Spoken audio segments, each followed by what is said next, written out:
Bueno, y ayer toda la atención se lo llevó el paro, los planteos de Moyano, de la CGT, pero hay una medida de la justicia laboral que le pone un freno, veremos si es momentáneo o no, a 6 artículos puntuales, justamente tienen que ver con cuestiones de sindicatos y demás, del DNU de Milei. Es una jueza, la jueza Liliana Rodríguez Fernández, que autorizó estos amparos que hizo la presentación distintos gremios, ¿no?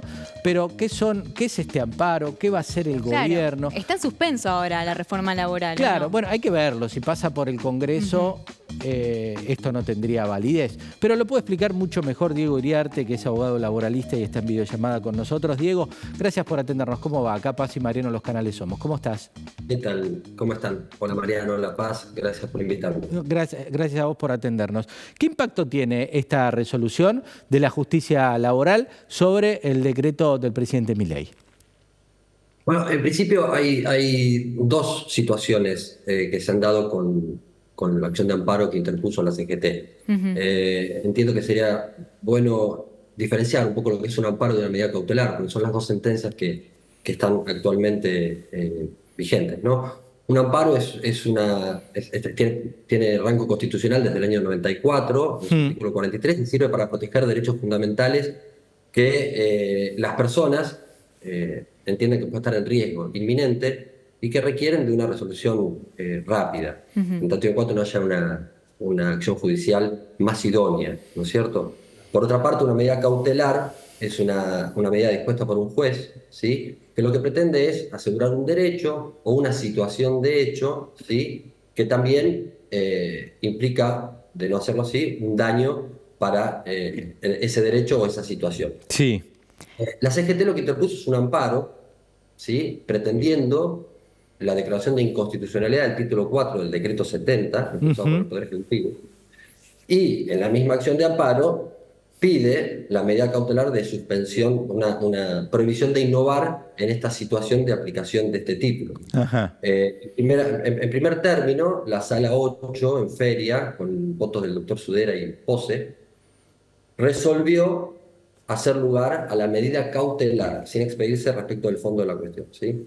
Entonces, haciendo lugar a la medida cautelar, dispuso la suspensión de la totalidad del título cuarto del decreto 74. Actualmente esa resolución fue apelada por Poder Ejecutivo y se encuentra en corte, será resuelta en febrero. Por otra parte, el mismo expediente vuelve a primera instancia y, como bien decías, Juan Mariano, el reciente fallo de la doctora Rodríguez Fernández dispone no disponer la inconstitucionalidad de la totalidad del título cuarto, sino de esos 6 artículos, ¿sí?, que son el 73, 79, 86, 87, 88 y 97 del decreto 70 del 2024. ¿Y de qué hablan? ¿Qué son esos 6 artículos puntuales? Esos artículos fundamentalmente atañen a cuestiones, si se quiere, de índole sindical. Por ejemplo, el 73 habla del pago de aportes y contribuciones, que se requerirá un consentimiento explícito del trabajador. El 79 habla de la jornada horaria, que los convenios colectivos podrían disponer de diferentes tipos de jornada más allá de la regla general que tenemos en derecho laboral, que es de 8:48 y algunas situaciones distintas, ¿no? El 86 habla de la ultraactividad de los convenios colectivos de trabajo. Hasta ahora los convenios no son ratificados, tienen una fecha de vigencia y al término de esta fecha se deberían realizar nuevamente, pero sí habla de que la ultraactividad, que es la vigencia de esas normas con posterioridad a la vigencia del convenio colectivo, recaería solo sobre las cláusulas normativas, no sobre las cláusulas obligacionales de los convenios. Por otra parte, el artículo 87 refiere a restringir un poco el tema de las asambleas en los lugares de trabajo. Las tomas de fábrica también, ¿no? La cuestión de impedir los bloqueos y las tomas de fábrica, creo que también había un punto ahí, ¿no? En el 88 explícitamente lo dice, que se prohibirían lo que se llama acciones directas, ¿no? La toma de fábrica, el bloqueo, ir contra compañeros que quizás no quieren adherirse a alguna medida. Eso lo toma como acciones que son pasibles de sanción, ¿verdad? Y en este caso, estos artículos serían inválidos porque la denuncia la hizo la CGT y afectarían directamente a la CGT, ¿no? ¿Cómo es el tema ahí? Hay un tema de legitimación. Lo que dice la doctora Rodríguez Fernández es que sin perjuicio de la representación que ostenta la CGT, no existe un daño concreto, ¿sí? Vuelvo a lo mismo, tenemos una acción de amparo que requiere al menos la acreditación mínimamente de que existe un daño concreto, un potencial daño en lo inmediato. Entonces dice, el resto de los trabajadores, por las demás normas del decreto, no existiría en principio, ¿sí? Pero sí, al legitimado activo, a la CGT, le afectarían estos artículos de manera Claro. directa. Claro. Por ende, por una cuestión de legitimación activa, en quien plantea la demanda, dice, bueno, esta confederación está legitimada y está afectada por estos 6 artículos. También es importante el 97, que es el artículo que habla de los conflictos colectivos de trabajo y en cuanto a lo que son servicios esenciales y aquellas actividades de importancia trascendental, que no pueden dejar, digamos, una guardia, por así decirlo, de un 75% Sí. en los servicios esenciales y de un 50% en aquellas actividades que el propio decreto dice cuáles son actividades de importancia trascendental. Claro. Diego, ¿es necesaria una reforma laboral? Obviamente acá es tu opinión, tu mirada, pero siempre que se debate, aparece la palabra reforma laboral, todo el mundo se agarra los pelos, ¿no? Desde la política nadie se anima, los gremios, pero ha cambiado tanto, ¿no? La forma de trabajar y ni hablar el fenómeno de la pandemia en la Argentina, no solo en materia de servicios, en cuanto a la jornada y demás, la Argentina no debería darse, más allá de la mirada de la CGT y del gobierno, que hay muchos puntos muy distintos en esas miradas, en sincerar una discusión sobre la reforma laboral? Sí, sí, Mariano, coincido con vos. El tema es que cuando uno habla de reforma, ya la palabra reforma resulta un tanto peyorativa, si se quiere, para algunos sectores, o da miedo hablar de reforma. Yo hablaría quizás del ayornamiento del derecho laboral o de la Exacto. actualización del derecho laboral. partiendo de Dijiste la algo base que tenemos una importante, tal vez norma. hay que sacar la palabra reforma, porque está instalado desde hace décadas en Argentina que ya el término Reforma reforma es igual a laboral negativo. pone a todo el mundo los pelos de punta, sí es cierto. Este Eso tiene ayornamiento sus suena antecedentes. mejor, sí. En antecedentes que hubo en el país, quizás que cercenaron derechos de trabajadores, pero sí lo que se debe a la Argentina es una actualización del derecho laboral. Total. Porque tenemos una norma troncal, que es la 26844, que es del año 76. Cuando el mundo del trabajo en el año 76 era muy diferente a lo que es hoy, no existía Internet, no existía el teletrabajo, no existían las plataformas virtuales, no existían esos trabajos que hoy quizás hacen a la mayoría del mercado laboral. Sí, totalmente. Mismo, la propia Constitución manda en el artículo 75, inciso 12, que es facultad del Congreso dictar los códigos civil, comercial, de minería, de trabajo y seguridad social. Claro. Los que quedarían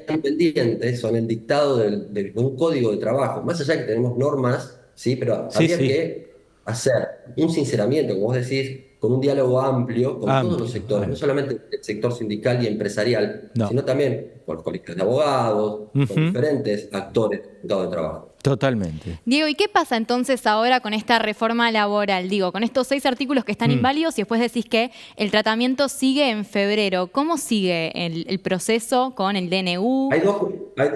Claro, hay dos cuestiones. En principio tenemos que decir que el DNU está vigente desde el 29 de enero, ¿sí? En general, respecto del título cuarto, que es lo que hace la reforma laboral, se encuentra con una medida cautelar de no innovar, ¿sí? Que ha sido dispuesto por la Sala 8 de la Cámara de Apelaciones del Trabajo, actualmente apelada por el Poder Ejecutivo y en la Corte Suprema, quien deberá decidir.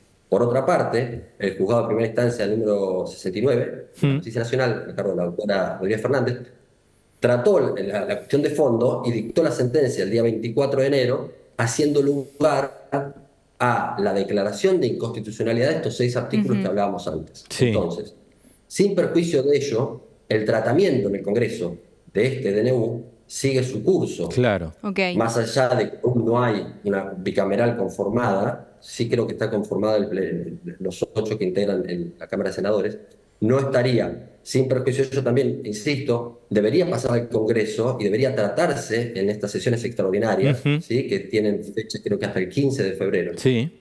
Una vez, si el DNU en el Congreso no es ratificado, es rechazado, por así decirlo, entiendo que un pronunciamiento sería abstracto. Claro. Ahora bien, si es ratificado, entraría en plena vigencia Claro. y estas medidas, tanto la medida cautelar dada por la Cámara de Apelaciones como la declaración de inconstitucionalidad dictada por la doctora Rodríguez Fernández, caerían, y en todo caso, una vez ratificado el DNU, deberían iniciarse nuevas acciones, ¿sí? Pretendiendo, quizás con otros argumentos, hay que ver también cómo es que se aprueba, si se aprueba y se ratifica, pretendiendo o solicitando la declaración de inconstitucionalidad Claro. de aquellas normas que realmente tengan una afectación concreta en un caso concreto respecto de las personas que se presenten a reclamar, ¿verdad? Sí. Pero se puede debatir, en el Congreso se puede debatir, más allá de esta decisión de la justicia laboral. El trámite va a seguir en el Congreso. El trámite va a seguir en el Congreso, y creo que igualmente este fallo de la doctora Rodríguez Fernández va a ser apelado. Sí, lo dijo Franco hoy, sí. La CGT. Sí, sí, es cierto. Va a ser apelado tanto por el Poder Ejecutivo, porque le hizo lugar parcialmente a la declaración de inconstitucionalidad de estos 6 artículos, y también seguramente va a ser apelado por la CGT por no haber hecho lugar a la declaración de inconstitucionalidad del resto del articulado del título 4. Claro, claro. Clarísimo, Diego.